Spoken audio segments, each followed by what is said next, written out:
주가에는 모든 정보가 반영이 되기 때문에 종목 선택을 해서 돈 벌 수 없다라는 거예요. 극단적으로 얘기를 하면 우리나라 뭐 코스피 200을 사거나 이런 것들은 사실은 정말로 몰빵을 해도 괜찮다고 생각을 하는데 그것이 아닌 것들은 여러분들께서 개별 종목처럼 투자하는 거에 있어서 좀 반대입니다. 이 인덱스 펀드가 처음에는 개인 투자자들을 저비용으로 옹호하기 위해서 만들어진 상품인데 이 자체가 이제 거대 권력이 돼간다는 거죠. 그래서 MSCI, FTSE 이런 데가 진짜 권력을 갖고 있죠. 예. 코스피 200인 종목과 그렇지 않은 종목들 사이에서 엄청난 막 양극화가 그쵸. 생겨나고 지수 자체가 예. 지금 말씀하시는 것처럼 지수를 왜곡시켜버려요. 근데 사실은 그걸 어떻게 막을 수 있는 방법은 없어요. 왜냐면 그거를 막기 위해서 너무 많이 개입을 하게 되면 투자의 구원자들 이게 제목이 심상치가 않은데요. 예. 이 책은 인덱스 펀드에 관한 예, 맞습니다. 이야기가 예. 주를 이루고 있습니다. 예. 여기서 보면은 금융회사의 수익을 투자자의 몫으로 돌려준 월가의 괴짜들, 예. 그 위대한 유산에 관한 책이라고 합니다. 예. 이 책을 준비하신 이유를 들어볼까요? 제가 이 책을 뽑은 이유는 우리가 이제 투자 산업 혹은 이제 투자 역사에서 가장 이제 위대한 혁신은 아마 주식시장의 개설, 주식회사의 등장일 거예요. 주식회사 그 자체. 그쵸. 예. 네. 왜냐하면 주식회사가 있어야 되고 그 주식이 거래되는 증권거래소라는 것이 만들어져야만 우리가 투자를 할 수 있는 것이니까. 네. 그래서 그게 이제 1800년대에 네덜란드가 이제 그 해양 패권을 장악했을 때 동인도 회사죠. 동인도 회사 주식이 거래됐던 세계 최초 증권거래소가 생겼던 것이고 그 이후에 이제 여러 가지 혁신들이 있었는데 이 투자 산업에서 제가 보기에 가장 큰 혁신은 두 가지인 것 같아요. 네. 뭐 그 사이에 뭐 랩 어카운트라든가 뭐 머니마켓 펀드라든가 MF라든가 CMA 이런 식의 혁신이 있었고 또 은행 산업에서는 가장 큰 혁신이 또 드는 것이 ATM을 들어요.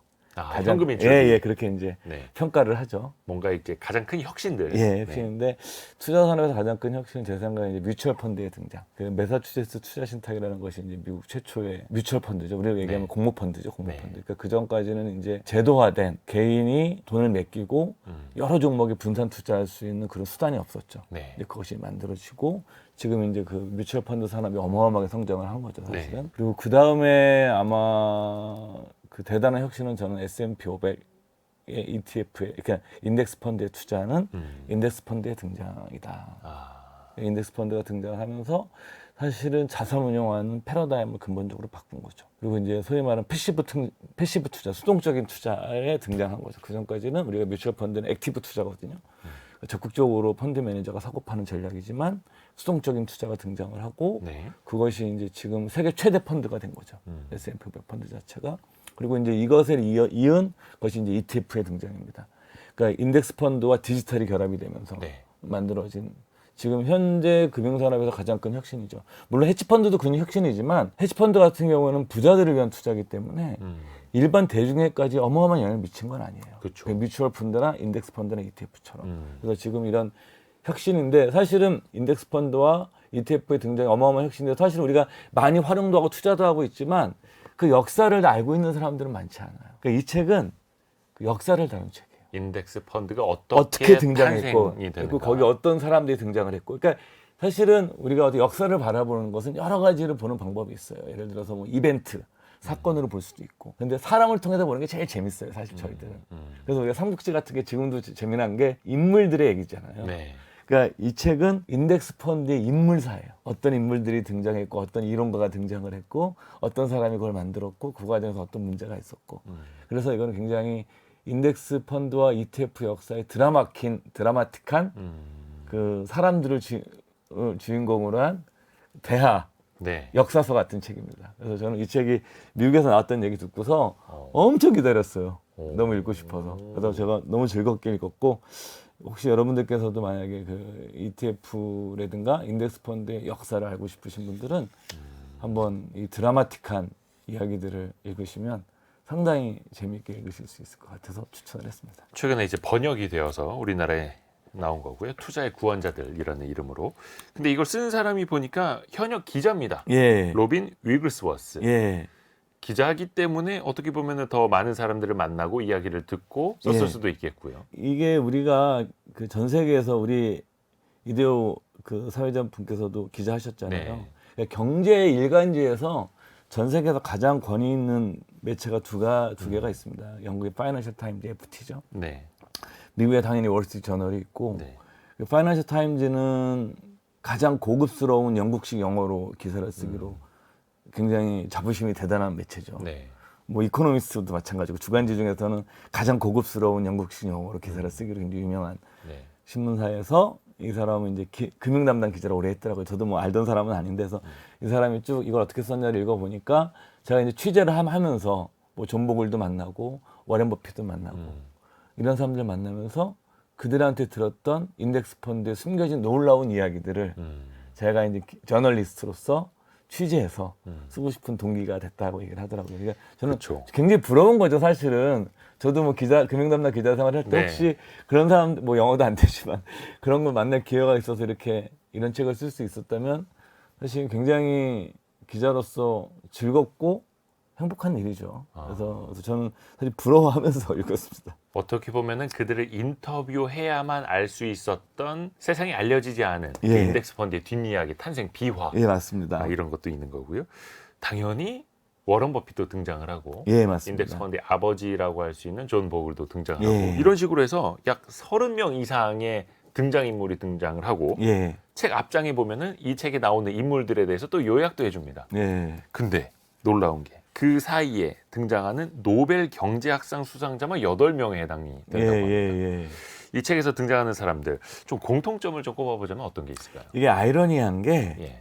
사실은 워렌 버핏은 우리가 이제 인덱스 펀드의 강력한 이론적 뒷받침을 한 사람들은 소위 말하는 시카고학파예요. 그 효율적 시장 가설을 주장한 유진 파머라든가 네. 이런 사람들이 이론적 토대를 제공하고 워렌 버핏은 사실 효율적 시장 가설을 신뢰하는 사람은 아니에요. 그렇죠.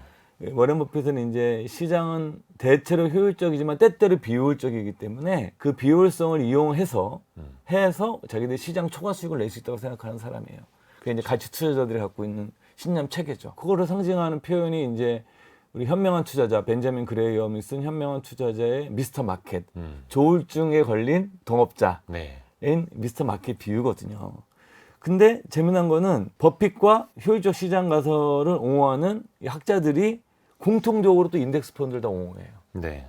아이러니한 게. 그래서 이게 뭐냐면 이들의 사실은 여기서 워렌 버핏과 이들은 지적인 뿌리가 다르고 투자에 대한 관점도 다름에도 불구하고 이들은 둘 다 강력한 인덱스 펀드 옹호자들이라는 거예요. 그래서 여기서 앞에 책에 보게 되면 워렌 버핏이 존 보글을 주주총회에 초대를 해가지고 거기서 일어나서 이제 큰 박수를 받도록 그 얘기를 한 거죠. 유도를 금융회사의 수익을 투자자의 몫으로 돌려진 우리 존 보글에게 내가 감사를 표한다. 여러분들에서 소개를 해서 박살치고 존 보글이 그래서 굉장히 고마워하는 이런 장면들이 처음에 탁 나오거든요. 이 그것도 책에서. 존 보글이 88세 예. 생일을 앞두는 날짜예요. 그래서 이게 참 재미난 게 그 출발을 다르고 지적인 뿌리가 다름에도 불구하고 그들이 이제 인덱스 펀드를 왜 옹호하게 됐는가. 그건 읽어보시면 돼요. 그리고 또 재미난 게 뭐 이 책엔 나오지 않았는데 이 폴 사무엘슨 교수가 어찌 보게 되면 그 앞에 그 프랑스의 경제 바슐리 얘기가 나오고 그다음에 폴 사무엘슨 교수가 이제 소위 말하는 계량 경제학을 전부 경제학은 잘 모르지만 계량 경제학에 엄청난 영향을 많이 미쳤던 분인데 폴 사무엘슨 교수는 효율적 시장 가설의 지지자였음에도 불구하고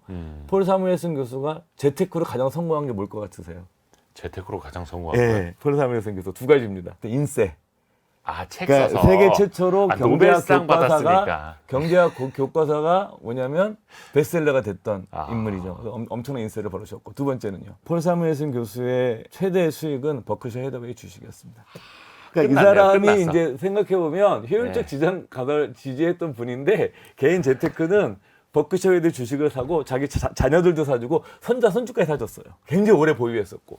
와. 이게 보면은 이론이라는 것 자체가 너무 맹신하면 안 된다는 거, 예외도 존재하고 유연해야 된다는 거를 이제 폴 사무엘에서 굉장히 유연하셨던 거죠. 투자에 대해서만큼은. 뭐 그런 어떤 에피소드 같은 거 보면은 다시 말씀드려서 하여튼 그 워렌 버핏과 등장하는 인물들이 아까 말씀드린 것처럼 지적인 뿌리는 다르지만 네. 그들은 이제 인덱스 펀드의 옹호자가 된 거죠. 네. 이 투자의 구원자들 어떤 사람들이 어떤 스토리로 등장을 하는지 이제 키워드를 통해서 하나씩 꼽아볼게요. 오늘의 책 로빈 위글스워스가 쓴 투자의 구원자들 이것이 궁금하다 키워드로 풀어볼게요. 첫 번째 키워드 워런 버핏과 존 보글 이분들 성함부터 안 나올 수가 없죠.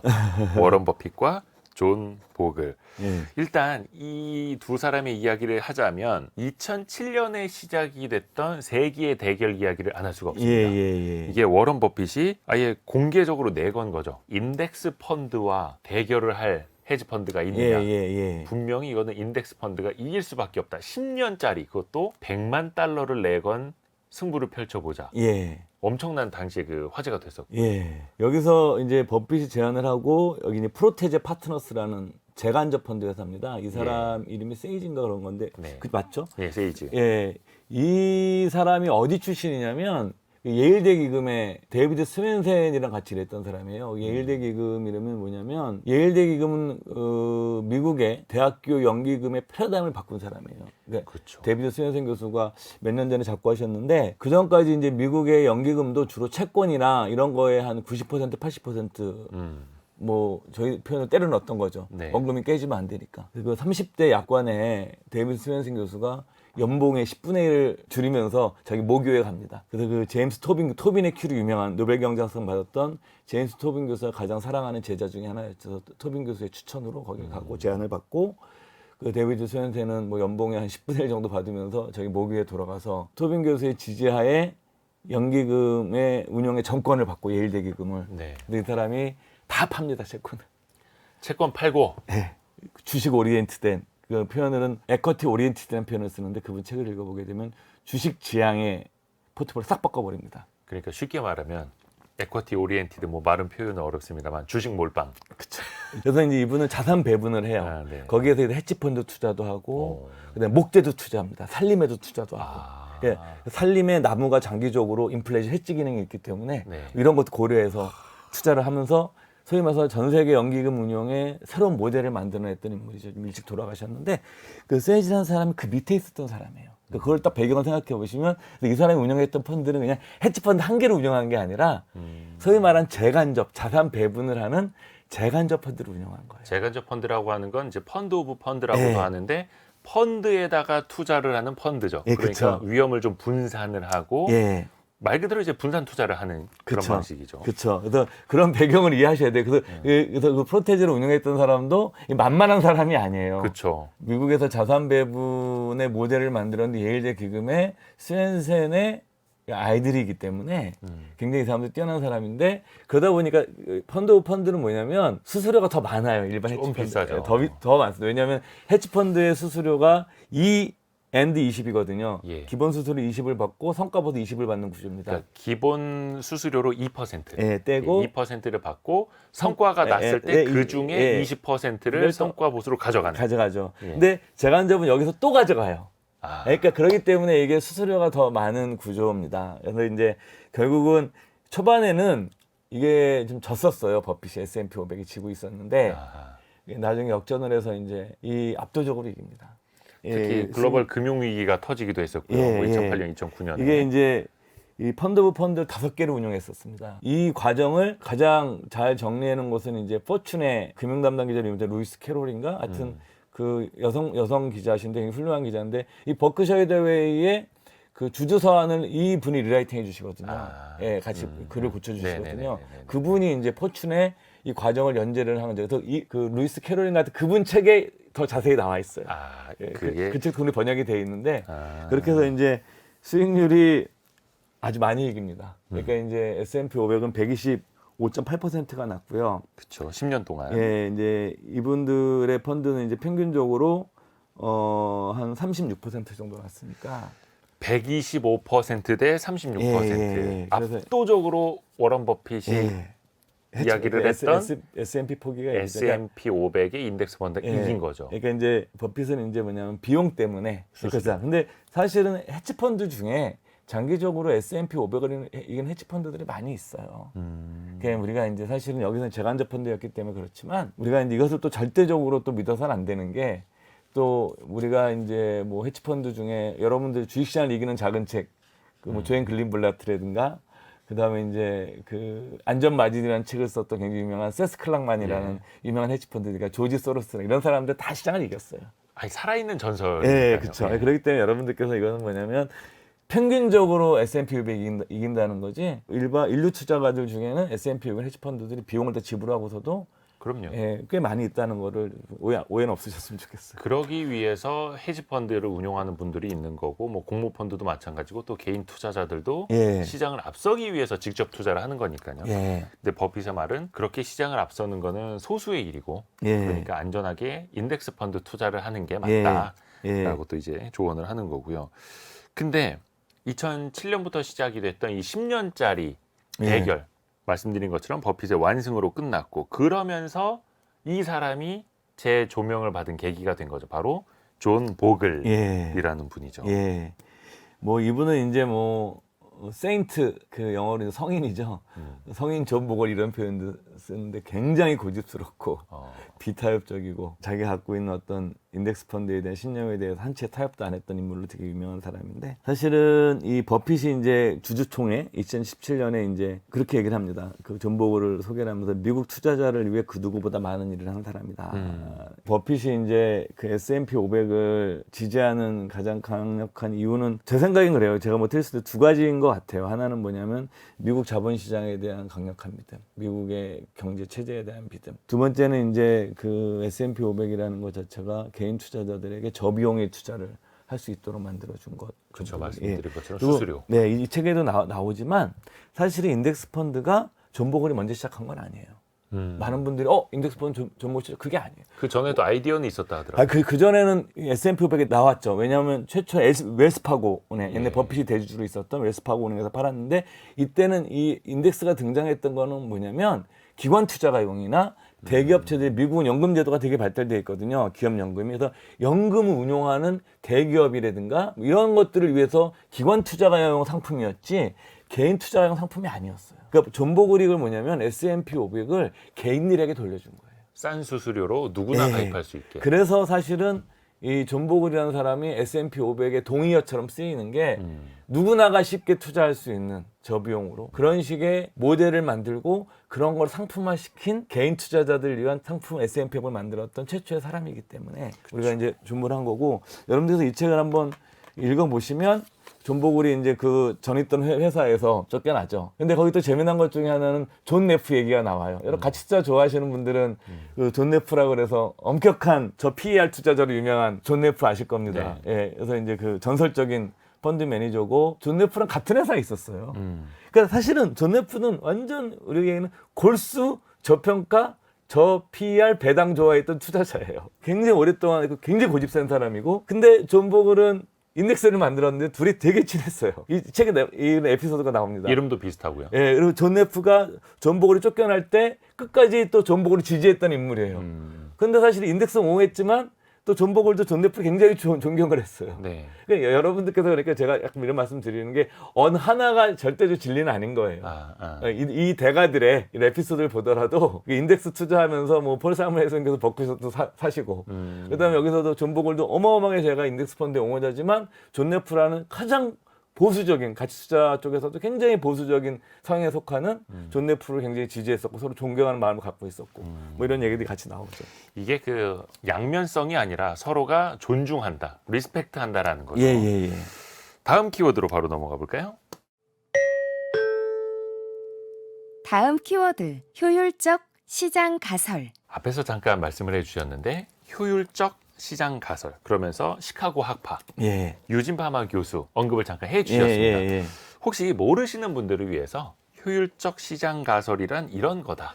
좀 먼저 설명해 이게 주실까요? 제가 사실은 이게 뭐 경제학을 전공한 사람도 아니고 제가 현대 재무이론을 제대로 공부한 사람이 아니어가지고 제 설명이 좀 어떤 분이 듣기에는 좀 수준이 낮을 수도 있는데 별 가만 말씀을요. 들으셨으면 좋겠는데 네. 그냥 쉽게 생각해 보시면 그 주가에는 모든 정보가 반영이 되기 때문에 그 정보라든가 분석을 이용해서 차익을 낼 수 없다라는 거예요. 그러니까 미스터 마켓의 IQ는 2만이다 예. 뭐 이런 식으로. 그러니까 모든 정보를 반영하기 때문에 개인들이 굳이 뭐 종목 선택을 해서 돈 벌 수 없다라는 거예요. 극단적으로 얘기를 하면 물론 나중에 이론이 좀 바뀝니다. 물론 더 이론이 더 개발되면서 뭐 대형주보다는 소형주가 더 낫다 이런 식의 이제 이론까지 나오긴 합니다. 그렇게 네. 인정을 어느 정도 인정을 하고 하지만 그 효율적 시장 가설의 버전 2가 나옵니다. 나중에 어느 정도의 약간 시장에 완전히 하진 않는다. 뭐 이런 식의 얘기인데 결론적으로는 현대 재무 이론의 양 기둥은 뭐냐면 얼마 전에 작고 하셨던 마코비치의 포트폴리오 이론. 그 뭐냐면 상관계수가 낮은 자산에 낮은 자산을 하게 되면 위험은 낮추면서 네. 수익은 추구할 수 있다라는 이거를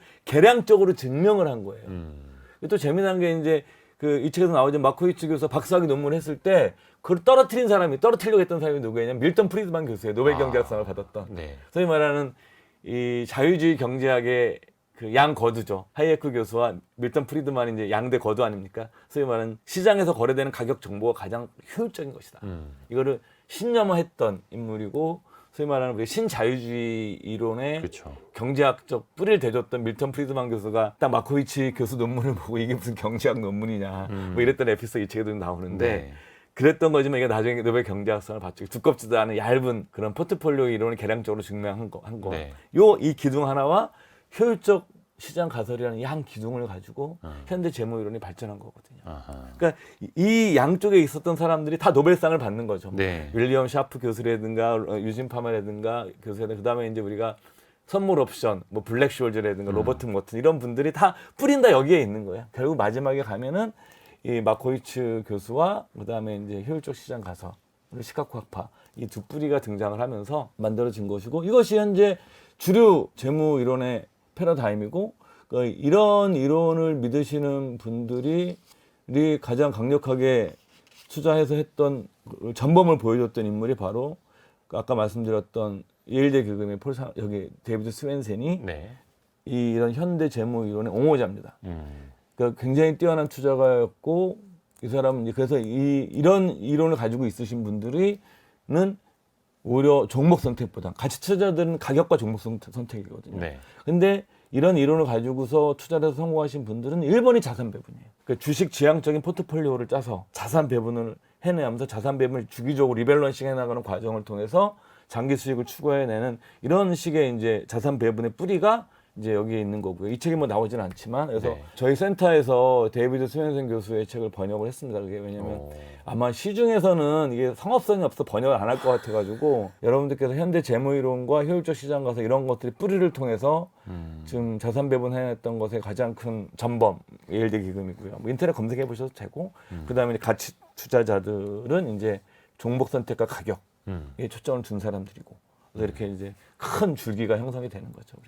투자 분야에서. 그래서 일단은 인덱스 투자를 권장하는 사람들 입장에서는 시장은 효율적이기 때문에 예. 모든 정보는 거의 실시간으로 주가에 반영이 되기 때문에 시장은 효율적이다라고 믿고 인덱스에 투자하는 게 일반인에게는 가장 좋을 그쵸. 것이다. 이렇게 이게 왜냐면은 권장을 하는 거죠. 그러니까 효율적이기 때문에 투자자가 분석해도 의미가 없다는 거예요. 그러니까 시장을 통째로 사버리는 게 인덱스 전략이 가장 올바른 전략이고 또 저비용으로 갈 수 있고 그러면 여기서 대전제가 있거든요. 또 어떤 전제가 있냐면 주식시장은 늘 상승해야 된다라는 전제가 있는 거예요.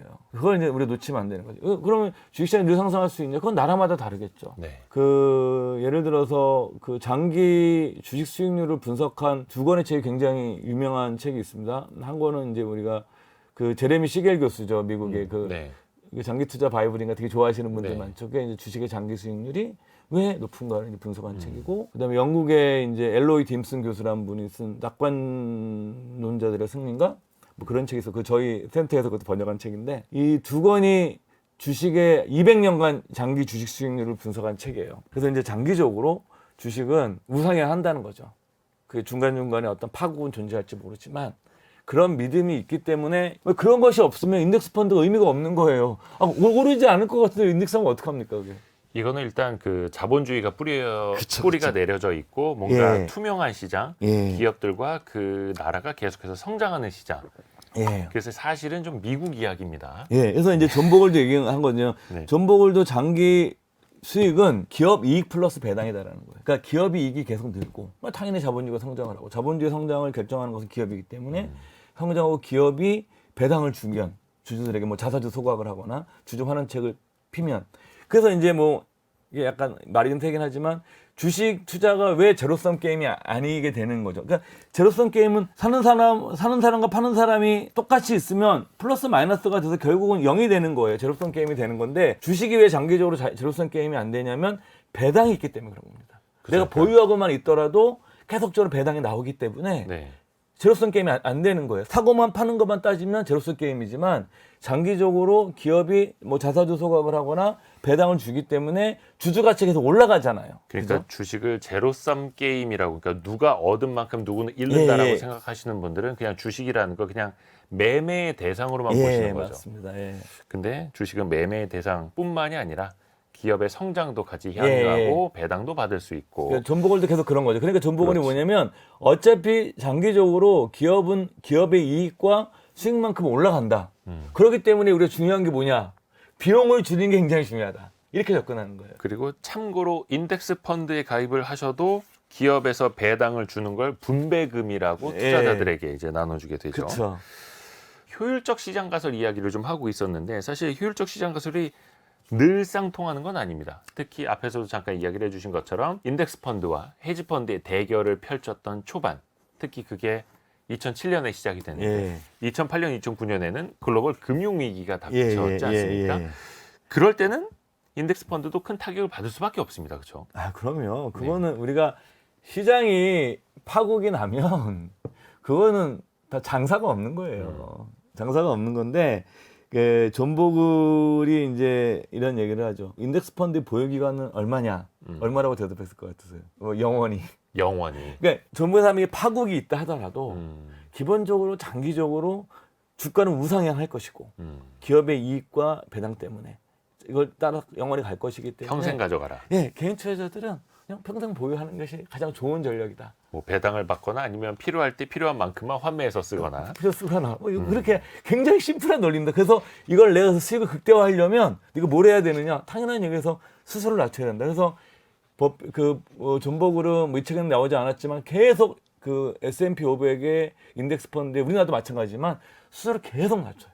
아, 수수료를 계속 낮춰요? 계속 낮춰 운영보수를. 오, 회사에게는 그러면은 뭔가 예. 좋은 일은 아닌데 박리담의 전략으로 우리는 그러니까 싸게 많이 팔겠다. 규모가 커지면 예. 규모가 커지는 거에 비해서 계속 수를 계속 낮췄어요. 그래서 금융회사의 수익을 투자자에게 돌려준 월가의 괴짜들이라는 예. 평가를 또 받는 거고요. 그리고 이제 더 여담인데 제가 얼마 전에 이제 버핏이 이제 버크셔헤더의 주주 서한을 보내는데 워렌 버핏이 읽어보는데 재미난 게 버핏이 계속 인덱스 얘기를 해요. 거기서도 20대에 자신만만하고 야심 있는 젊은 투자가 버핏이 계속 자기는 인덱스 얘기를 해요. 그게 뭐냐면 그때는 다우지수를 얘기를 합니다. 네. 그러면서 항상 무슨 얘기를 하냐면 다우지수를 이기는 게 만만치 않다. 네. 그래서 저는 읽으면서 굉장히 그게 인상 깊었는데 내가 지금 계속 이겼지만 우리 투자조합이 다우지수를 이기는 것이 결코 만만치 않은 거고 나의 투자 목표는 다우지수가 오르든 내리든 매년 다우지수를 장기적으로 10%포인트를 내가 이기는 게 나 목표다. 그래서 자기가 만약에 다우지수가 플러스 10%가 났는데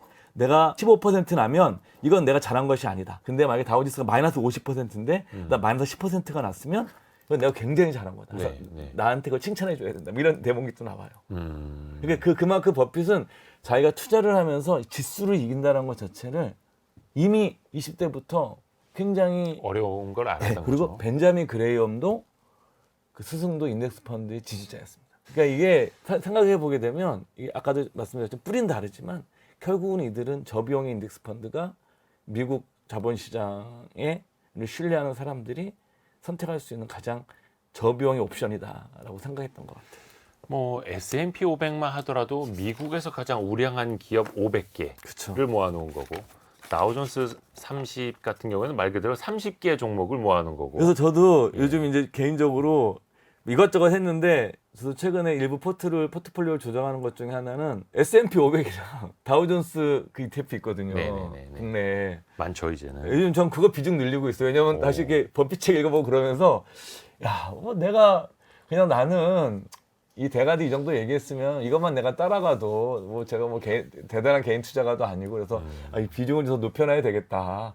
그래서 지금 저도 이제 50대 중반인데 또 한 몇 년 있으면 회사 그만둘 거고 한 또 10년 후에 또 노후 자금 써야 되니까 그래서 연금에서 이제 그 다우존스랑 S&P 500을 원래 갖고 있었는데 비중을 확 점점 늘려가고 있어요. 계속 돈 생길 때마다. 다음 키워드도 바로 들어볼까요? 다음 키워드 대형주 대 소형주. 전무님도 직접 투자를 좀 하시죠. 저 원래 못했어요. 저는 자산운용사에 작년까지는 자산운용사 직원이었어가지고 예. 그 저희는 뭐 ETF나 펀드 외에는 뭐 해외 주식 그거 신고해야 되고 그래서 못하다가 이제 증권사로 올해 소속이 바뀌어서 증권사 좀 할 수 있거든요. 그래서 저는 많은 금액은 아니고 한 10 몇 년 만에 개인 종목을 이제 시작을 했어요. 어떠세요 좀? 근데 그것도 대형주냐 소형주냐 앞에 키워드가 이걸로 나왔는데 예. 좀 다르잖아요 접하는 게. 저 뭐 대형주도 있고 소형주도 있고 일단 이 책에서도 보면 앞에서 잠깐 그 효율적 시장 가설 이론 말씀해 주실 때도 잠깐 언급을 하셨는데 대형주가 더 나으냐 소형주가 더 나으냐 장기 평균적으로 봤을 때 예. 수익률이 예. 어떻든가요? 그러니까 이 책에서 보면은 그 미국의 투자회사 중에 디멘셔널이라는 회사가 나옵니다. 네. 그 이 회사가 어떤 회사냐면 이 사람들이 소위 말하는 시카고 학파, 유진파마 이 밑에서 공부했던 사람들이 효율적 시장 가설을 정말 하는 사람들이에요. 그러니까 이들은 그런 식의 이제 인덱스 상품만 취급을 하는 사람들이에요. 네. 그러니까 이들이 이제 처음에서 히트친 게 뭐냐면 중소형주 인덱스였었어요.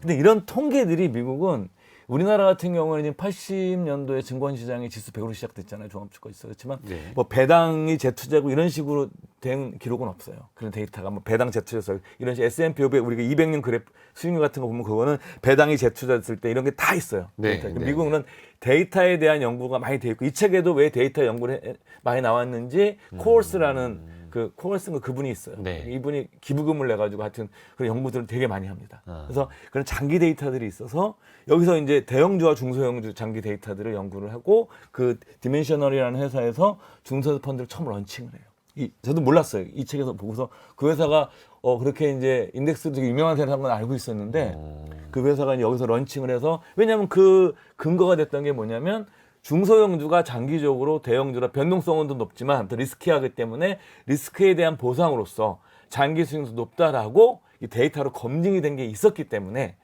그 비즈니스를 시작을 했고 그래서 디멘셔널 회사는 중소형주 인덱스로 시작을 해서 성공한 회사예요. 굉장히 유명한 회사고. 근데 요것도 예. 소형주 그냥 한두 개 직접 투자가 아니라 소형주로 된 인덱스에 그게 투자했을 우리 얘기하는 때라는 대표적인 거죠. 러셀 지수 같은 거죠. 네, 예, 뭐 러셀 2000이 될 수도 있는 그런 거고. 지수들이 장기적으로 보면 변동성은 더 높은데 그게 이제 이겨 나간다는 거죠. 그래서 이런 소형주에 대한 연구들은 많이 있어요. 여러분들 뭐 주식 투자 오래 하신 분들은 그런 공부 많이 하신 분들은 저보다 더 많이 하실 텐데 이 중소형주가 장기적으로 더 낫다. 그리고 또 같이 투자하시는 분들은 중소형주도 많이 하시잖아요. 대형주보다 대형주도 하시지만 중소형주 많이 하시는데 왜 그러냐면 중소형주가 훨씬 더 비효율적이거든요. 정보 접근성도 낮고 아하. 뭐 삼성전자 같은 경우 사실은 너무 투명하잖아요. 네. 예? 우리가 뭐 삼성전자나 뭐 이를테면 SK텔레콤 같은 회사들은 굉장히 투명하게 정보가 공개되어 있지 않습니까? 네. IR도 굉장히 적극적으로 투명하게 하고 근데 와 저 구석에 있는 중소형주 같은 것들은 뭐야 뭐 이런 회사가 있었어? 저는 전에 이제 그 뭐 자산운용사의 대표랑 통화하는데 이제 어떤 종목 샀냐니까 제가 종목 추천을 안 했는데 오해하지 마세요. 그래서 네. 저는 요즘 핫도그 회사가 있어가지고요. 네. 그 우양이라는 회사인데 네네. 그게 이제 핫도그 만드는 회사인데 우리나라 핫도그 다 그 회사 다 만들어요. 그 뭐 CJ도 풀몬도 다. 외주 OEM 같은 거. 예, 네. 그 하는 회사인데 그 회사가 이제 그 최근에 코스트코 들어갔던 주가가 많이 올랐어요. 미국 코스트코에 납품한다고 그래가지고. 네네네. 그래서 핫도그의 강자예요. 근데 사실 이런 거는 기관 투자자들이 사기가 좀.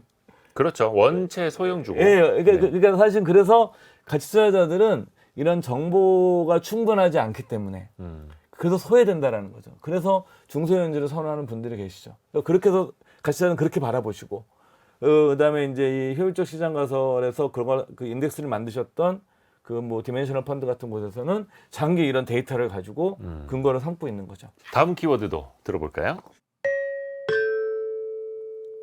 다음 키워드 상장지수 펀드 ETF. 인덱스 펀드 하면은 ETF 이야기가 안 나올 수가 없죠. 그러면. 예. 요거를 모르시는 분들을 위해서 인덱스 펀드와 상장 지수 펀드 ETF 차이를 쉽게 좀 간단하게라도 설명을 좀 쉽게 부탁드립니다. 생각하면은 그냥 펀드는 내가 돈을 가입하고 찾으려면 환매해야 되는 거잖아요. 근데 상장지수 펀드는 이 펀드는 상장시켜가지고 주식처럼 리얼타임으로 실시간으로 매매할 수 있게 만든 펀드예요. 네. 일종의. 그리고 그 예를 들어서 기존의 액티브 펀드는 우리가 운용보고서 여러분들 받아보실 때 3개월 뒤에 받아보시잖아요. 네. 그렇잖아요. 시차가 예, 있죠. 시차가 있고 또 3개월 뒤에 받아보고 또 우편 배송하는 기간이 있으니까 저는 제가 가입한 펀드 운용보고서 다 읽어보거든요. 웬만하면. 다 가입해서 읽어보고 어디 투자하나 뭐 어디 의견 다 읽어보는데 항상 보면 지금 제가 최근에 받았던 게 7월 말 기준이니까 텀이 지금 2달이 되잖아요. 근데 ETF는 어떠면 리얼타임으로 실시간으로 보유 종목을 다 볼 수 있거든요. 이런 투명성, 그렇죠. 예, 그다음에 거래의 편리성, 그다음에 펀드가 가지고 있는 분산 투자 효과. 이러기 때문에 지금 ETF가 최근에 금융산업에서 가장 혁신적인 이제 투자 상품으로 인정받고 있는 거죠. 그러니까 실시간으로 순자산, 뭐 추적 오차 이런 것들도 다 요즘에는 너무나 편리하게 볼 수 있는 그럼요. ETF. 이 책에도 ETF가 그럼 어떻게 생겨났는지도 예, 예. 나오죠. 예, ETF의 아버지가 여기 등장하는 모스트란 분인데, 모스트. 예, 이분이 이제 그 미국의 이제 가장 큰 증권거래소가 뉴욕 증권거래소랑 그다음에 나스닥이잖아요. 네. 이분은 이제 그보다 작은 지역의 이제 거래소에서 늦게까지 근무하셨던 엔지니어 출신이신데 이분이 이제 이거를 고안해내고 이거를 제안을 해서 재미난 게 이분이 처음에 존복을 찾아갔는데 존복을 거절을 하죠. 인덱스 펀드를 ETF로 만드는 건 처음엔 존 보글은 반대했다. 예, 그래서 저는 존 보글이 처음에 제가 한번 딴 방송에서 그런 얘기했다고 댓글로 한번 야단 맞은 적이 있었는데 존 보글이 전 처음에 찬성했다가 나중에 반대한 걸로 알고 있었거든요. 그게 아니라 존 보글은 처음부터 반대. 처음에 예, 반대. 처음부터 그 아이디어는 참신하지만 저것이 이제 너무 잦은 매매 때문에 인덱스 펀드의 정신에 맞지 않겠다고 위배된다. 생각해서 이 사람은 그냥 거절한 거죠. 인덱스 펀드는 평생 가져가야 되는 건데. 근데 결국은 그 벵가드사도 ETF를 만들었죠. 그렇죠. 예, 그래서 그 지금 VO라고 티커가 있죠. 엄청 잘 나가고 있죠. 예.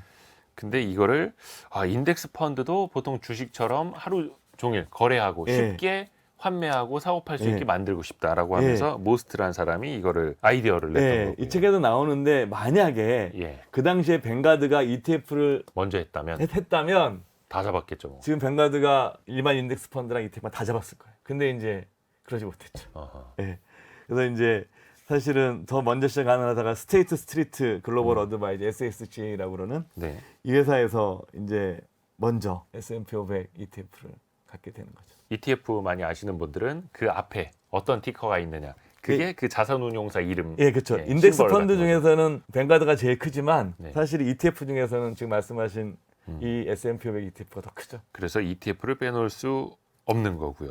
근데 사실 ETF 하면 많은 분들이 이제 많이 들어보셨을 거예요. 예. ETF 종류가 셀 수 없이 많습니다. 예. 얼마 전에는 그 2차 전지뿐만이 아니라 2차 전지 하락에 투자하는 ETF도 우리나라에 이제 상장이 예. 돼서 예. 좀 많이 화제가 되고 있는데 예.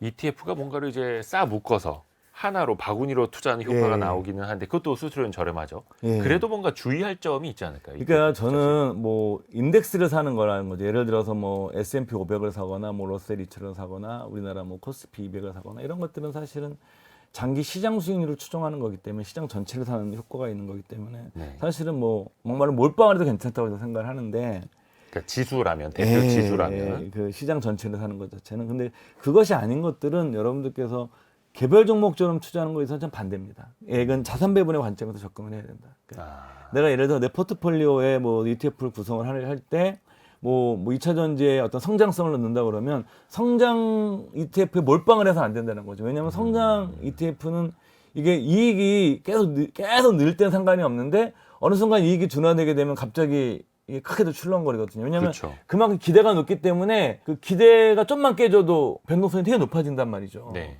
근데 내가 예를 들어 거기에 내가 ETF를 활용해서 뭐 채권 ETF도 좀 넣어놓고 그다음에 가치주 스타일의 ETF도 좀 넣어놓고 뭐 인덱스도 넣어놓고 이렇게 해서 포트폴리오를 짜내면 얘가 뭐 성장할 땐 플러스 나서 좋고 깨지더라도 이 충격을 내 전체 자산에 미치는 영향을 작게 가져갈 수 있거든요. 근데 많은 분들이 이제 어떤 보면 되게 몰빵하듯이 그건 이제 사실은 ETF를 개별 종목처럼 투자하는 거에 대해서는 물론 그렇게 수익을 낼 수 있으신 분들은 괜찮아요. 뭐 능력이 있으니까. 근데 대다수분이 이렇게 능력 낼 수 있는 분들이 저는 많지 않다고 생각해요.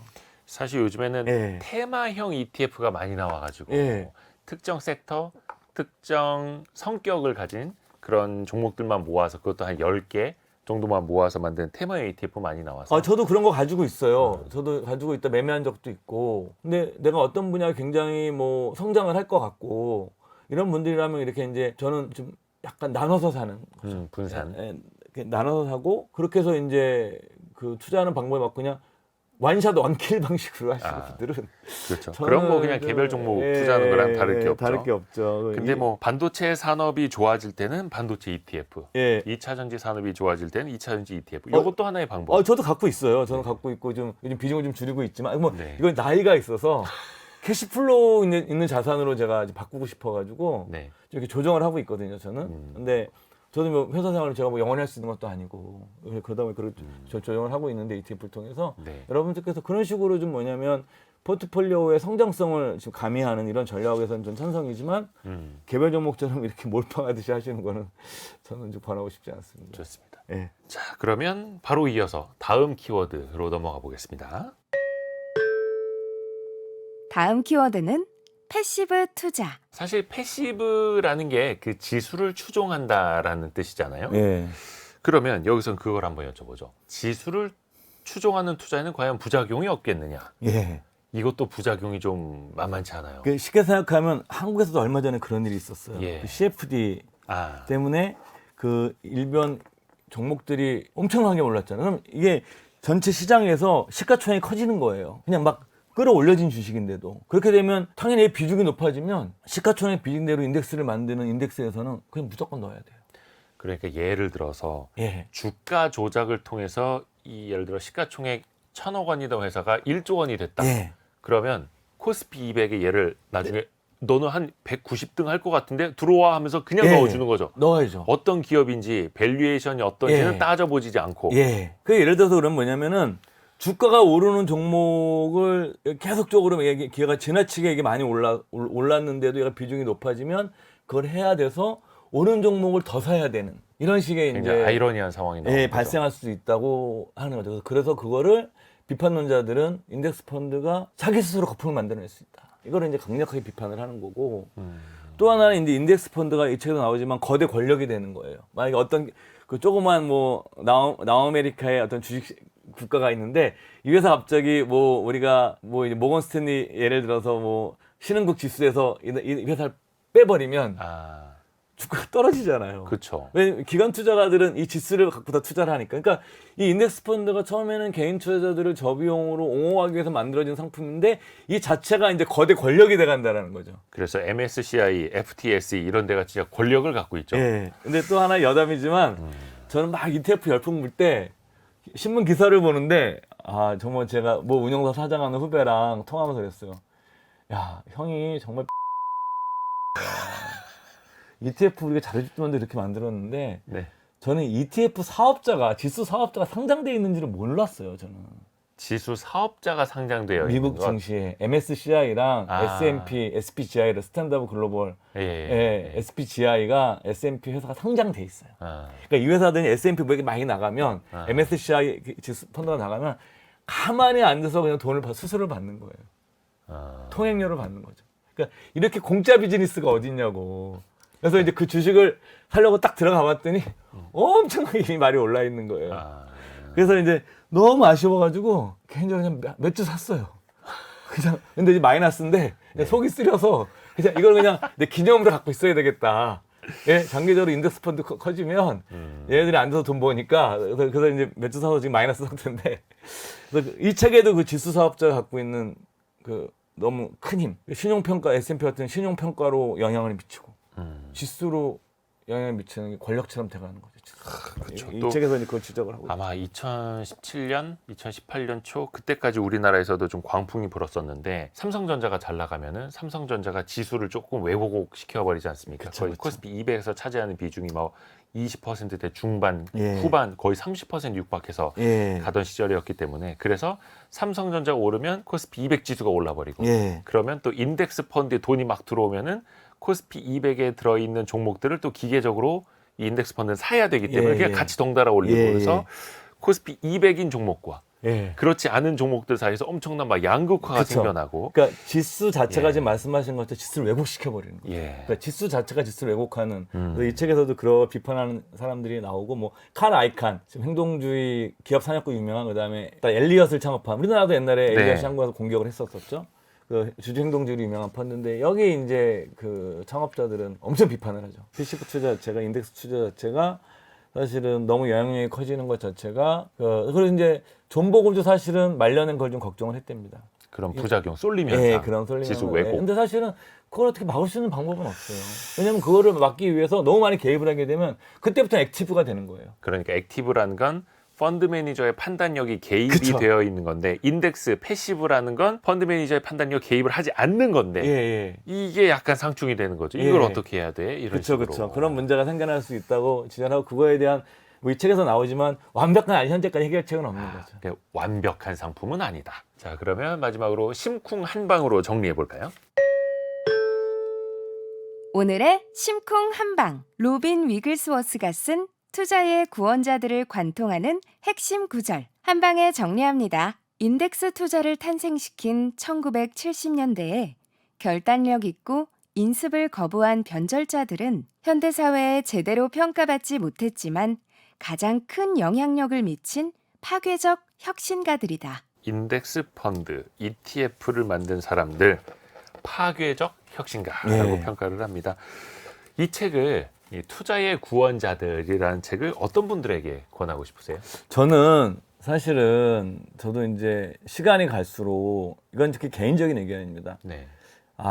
이게 내 포트폴리오에 기본적으로 인덱스는 어느 정도 가지고 있어야 되겠다라는 생각을 점점 더 강해지는 것 같아요. 근데 사실은 우리가 한국에서도 지금 S&P 500 ETF가 처음 등장한 게 그 타이거 S&P 500이 처음 등장한 게 한 5년치 안 됐고 5년 정도밖에 안 됐거든요. 네. 그전에는 우리가 뭐 교과서에서 이런 걸 읽더라도 언제 투자해야 되냐는 우리가 사실은 할 수 방법이 없었어요. 미국에 살지 않는 이상은. 근데 이제 우리가 ETF가 등장하면서 개인들이 누구나가 다 ETF S&P 500 살 수 있는 그런 시대가 열린 거예요. 한 5, 6년 전부터. 저는 이건 굉장히 드라마틱한 변화다. 투자자들에게. 네. 그리고 가장 200년간 가장 검증된 지수다. S&P 500. 200년간 대략 한 연평균 8% 정도를 냈던 그 어떤 것보다도 완벽한 과거 데이터를 가지고 있는 투자 대상이거든요. 그렇죠. 네, 200년간. 그래서 농담처럼 저희 부서에 신입정원이던 들어오면은 꼭 구글에 들어가가지고 S&P 500 200년 그래프를 출력을 해서 하나씩 나눠줍니다. 이거 이제 책상에 붙여놓고 너 적립식으로 사다가 팔고 싶어지면 이거 쳐다보라고 참으라고 이렇게 우스갯소리 하시지 꼭 제가 한 잔씩 주거든요. 네. 그러니까 보면은 200년간 보라고 올랐다고 이거를 믿지 않으면 우리는 주식을 할 수 없는 거라고. 나라가 망하고 경제가 망하고 이렇게 생각하면 주식을 해서는 안 되는 거라고. 그거는. 근데 우리가 어떻게 됐든 자본주의 사회가 혁신을 해서 경제가 성장하고 나아진다면 그런 믿음이 있는 사람들은 일차적으로 투자해야 될 것은 저는 뭐 인덱스 투자라고 생각을 하고요, 지금은. 그래서 근데 그 인덱스 투자를 좀 깊이 있게 역사적으로 알고 싶은 분들이라면 저 사실 오늘 이 책이 그 어떤 책보다 여러분들에게 도움이 될 거라고 생각합니다. 사실 근데 그것도 국가의 성장 네. 그리고 자본시장에 대한 강력한 믿음. 그쵸. 기업가들이 버는 만큼 또 투자자들에게 돌려줄 거라는 믿음. 예. 또 투명한 경제 시스템.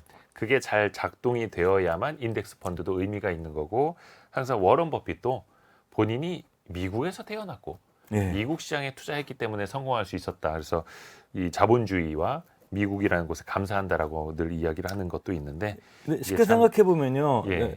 저 말씀 죄송한데 우리나라도 1980년도에 지수 100이었거든요. 지금 2,600이니까 사실은 이게 얼마냐면은 26배 성장한 거예요. 성장 안 한 건 아니에요. 이게 네.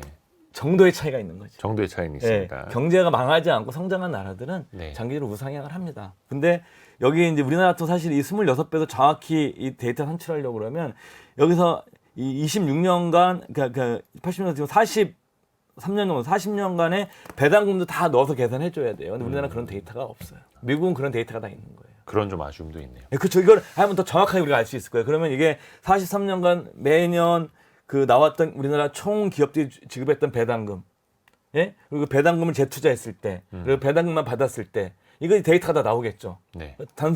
지금 우리가 알 수 있는 거는 단순 지수거든요. 26배 올랐다는 단순 지수밖에 상승률밖에 없는 거고 여기 배당이 재투자했거나 혹은 배당금 뺐거나 이 데이터 세 개가 다 있어야 돼요. 그럼 우리가 정확히 알 수가 있는 거죠. 한국 주식시장이 43년간 투자자들이 어떤 보상을 해줬는지를 알 수가 있는 거죠. 그런 게 조금 더 정밀해져서 한국판 투자의 구원자들이 좀 나왔으면 좋겠습니다. 그래서 우리 시장도 좀 커졌으면 좋겠고요. 오늘 로빈 위글스워스가 쓴 투자의 구원자들이라는 책을 미래에셋 투자와 연금센터 이상건 전무와 함께했습니다. 고맙습니다. 네, 감사합니다. 감사합니다.